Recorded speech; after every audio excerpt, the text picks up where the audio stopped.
This is a masterpiece. Kimi no Nawa, or better known as Your Name, is an anime movie that tells us the story of two people separated by time. They occasionally switch bodies and live the lives of each other. We follow two main characters, Mitsuha Miyamizu and Taki Tachibana. Mitsuha is a girl that lives away from the city and stays with her gran in a small lakeside village. Taki, on the other hand, lives in the city of Tokyo and experiences a totally different life compared to Mitsuha. The anime starts off very happy and positive, but takes a turn when a comet passes by. This movie is directed, written and screenplayed by Makoto Shinkai. His other works include 5 centimeters per second, Weathering with You, and the recent Suzume. Before we begin our analysis and review, leave a like if you'd like me to cover more of his work, as well as comment your favorite movie from him. Don't forget to subscribe if you enjoy this content, and spoiler warning for ahead. Alright, let's just jump straight into it.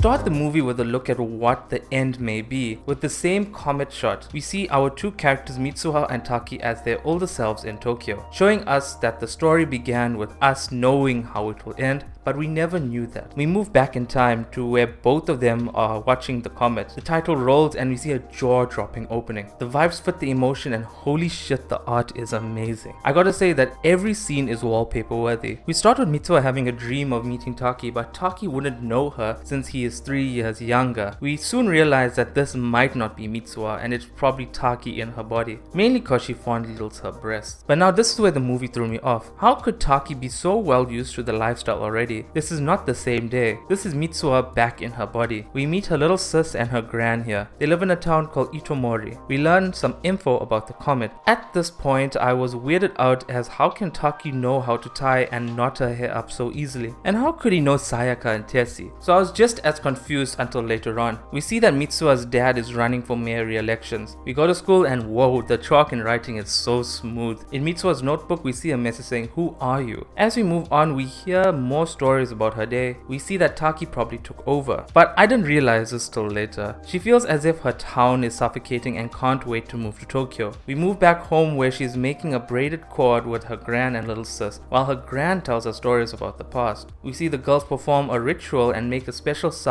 as an offering to the gods. Mitsuha runs down the stairs and screams that she's sick of this town and the life and wants to be a hot guy in Tokyo. We then immediately switch to Taki, who most likely has Mitsuha in his body. We can tell mainly from the ball touching. Well, it's kinda confirmed, and Mitsuha is shocked at the Tokyo life. She obviously doesn't know how to live like Taki, so she forgets everything and plays us off as a dream. We meet one of Taki's friends, Tsukasa. She experiences proper Tokyo life and goes to a cafe, but realizes she's late for Taki's waiter job. She is clearly overworked. We see a sleazebag trying to catch a free bite, but Miki covers for him. Her skirt gets slashed by the sleazebag, so Mitsuha offers to sew it back. Mitsuha notices that Taki keeps a diary and that he might fancy Miki. She also leaves a note on his hand, and when they switch back and we see Taki back in his body reliving the consequences of Mitsuha's actions. Now we see Mitsuha back in her body where her friends tell her about what Taki did the day before. They both realize at the same time that they switch bodies. Holy shit, this song is so damn hyped. They leave each other notes and do's of don'ts as they figure this out. The trigger is sleep and they lose their memories of the past day when they switch. I just can't get over this animation, man. We are back with Taki in Mitsuha's body fondling her breasts. We hike to the shrine and make the offering. The gran explains that the braided cord shows the flow of time. The shrine is made in a huge crater. After the offering, they look over at the half light over the lake. Remember this. The gran then asks if Mitsuha is dreaming, then we switch back to Taki in Taki's body. He has tears up a bit but then realizes he has a date with Miki. Mitsuha sets them up, but Miki feels as if he's not the same person as before and that he may like someone else. We move back to Mitsuha tearing up as she ties her hair. It could be that she was sad that she switched back as she loves his life so much, and could be why Taki switched too. Back to Mitsuha and the festival is about to start. We see she cuts her hair and the friends theorize it's cause of boy trouble. Mitsuha stands in a field watching the comet as it splits and the screen goes black with a loud ding. Taki continues to draw Itomori from memory, hoping to find this place. He plans a trip with Miki and his friend while the other friend covers his shift. They can't seem to get the lead, but the ramen restaurant, an old couple recognizes the area as Itomori and the gang head there. To his shock, Itomori is wiped out and there's a huge lake-filled crater. There is debris everywhere. Taki observes this from the schoolyard. His friends remind him that this happened 3 years ago and that hundreds of people died. He pulled out his phone to see the entries from Mitsuha and they are gone. They head back to the local library to do more research on the area and see on the day of the festival the comet split, hitting the town and killing 500 people. This included Tessie, Sayaka and Mitsuha. They're back at their lodging and Taki can't get over it. Miki asks about Taki's braided cord on his wrist and he remembers that someone gave it to him. We as the viewer know it's Mitsuha's braided cord as she used it to tie her hair, but how did Taki get it? Taki realizes he might need to go to the shrine and get answers. The old man from the restaurant takes him in the morning. He makes it there and decides to go drink the sake Mitsuha made. He asks for one last chance as he drinks the sake. He trips and his phone light shines on the ceiling, revealing the comet and it's splitting. A beautiful visual plays of the comet and the early life of Mitsuha. Her mom passed away from illness and their dad left because he didn't want to take care of the shrine. Then we see a scene where she wanted to go to Tokyo and Mitsuha cutting her hair. All of these memories are attached to the braided cord. We see a tragically beautiful shot of the comet coming down while Taki shouts at Mitsuha. Taki is back in Mitsuha's body, crying and fondling her breasts again, but this time in relief. The Gran realizes this might not be Mitsuha since she is acting very different. She relates this to a dream. She explains to her Gran that the comet will hit and she won't let anyone die. She gathers her friends for an operation to save the town. Sayaka will focus on broadcasting and Tessie is on explosives. They will plan to blow up all the substations and evacuate the citizens. She goes to her dad to try pursue him to tell the people to evacuate,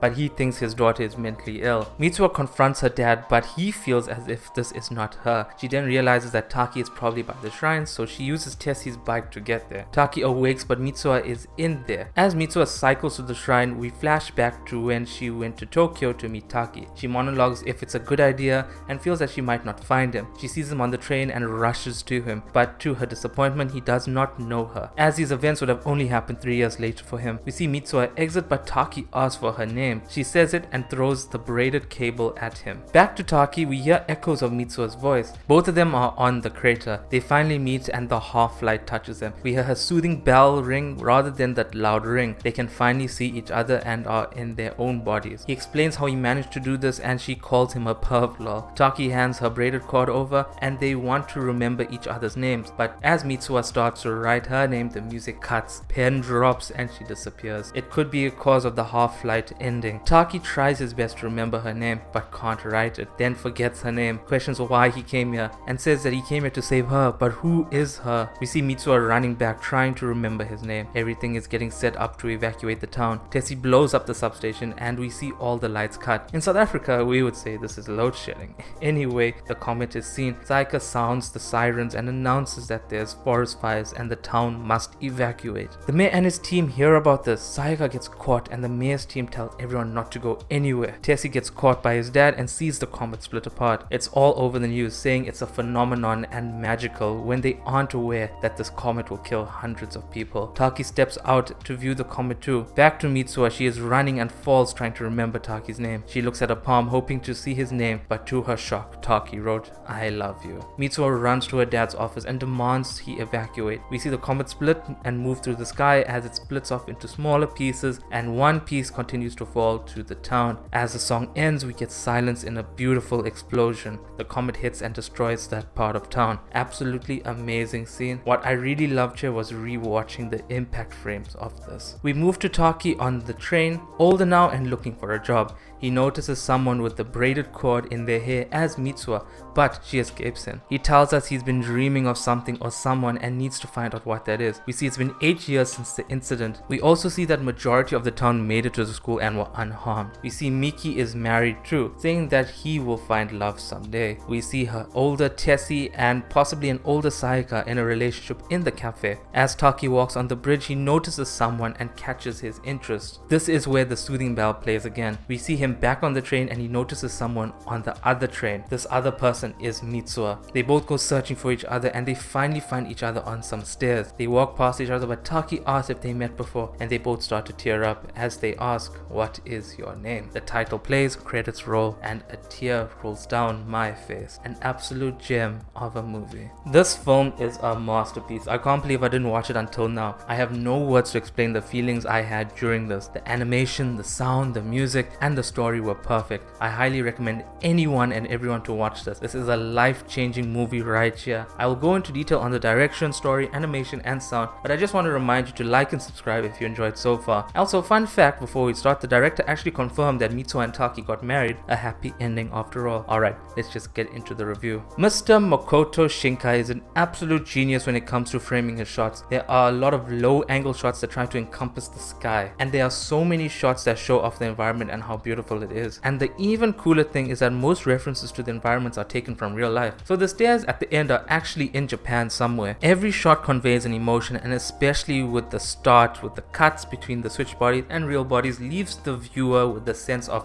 confusement, just like how the character feels at the moment. Just going back on the environment, if I directed a movie with such good animation, I would definitely pan my camera to show off the scenery. This reflects in the storytelling perfectly. Starting with two characters and staying with them throughout the story, we only switch and sometimes stay with one character for a while. Sure, it is very confusing at the start, but on a second watch, everything just connects. It's a beautiful tale of two people from different times and lifestyles. The fact that they forgot what happens every time when they switch back is an amazing addition, as it fuels your emotions later on in the climax of the movie. It is a well-written story and, dare I say, perfectly executed. The animation is perfect. Every shot is wallpaper worthy. The environment is so well detailed, even the inside of rooms and the city. It just shows you the beauty of both lives. The people are drawn with mainly flat colors, allowing for the environment to take over. However, this doesn't mean the characters look bad. The facial expressions and emotions displayed are so smooth, and even the motion is animated smoothly. Everything just feels smooth, and I am left in awe of his work, and I will definitely watch his other movies. Just like the animation, the sound design is out of this world. The little bell when the two connects and the hard ding when things just go wrong are such good parallels, and the audible signals to us that they know something is up. The music is amazing and fit each sequence in it. The silence in some scenes speaks volumes, like the comet crash or the pen drop. My ears and eyes were satisfied throughout the movie. I highly recommend everyone stop what they're doing and go watch this movie. An absolute modern masterpiece. With that being said, I bestowed this work of art a rating of 10 out of 10. Everything that is done in this movie was executed perfectly. I wouldn't mind rewatching just to see the visuals again, but I know the feels will accompany me too. What did you think of the movie? What was your favorite part? Leave your thoughts in the comments below, and if you got any facts, leave that there too. Leave a like if you enjoyed the movie and you want more videos like this, and subscribe while you're here. I really appreciate the support. Thank you for watching. It's your boy ZenMasterKai. Take care and have fun.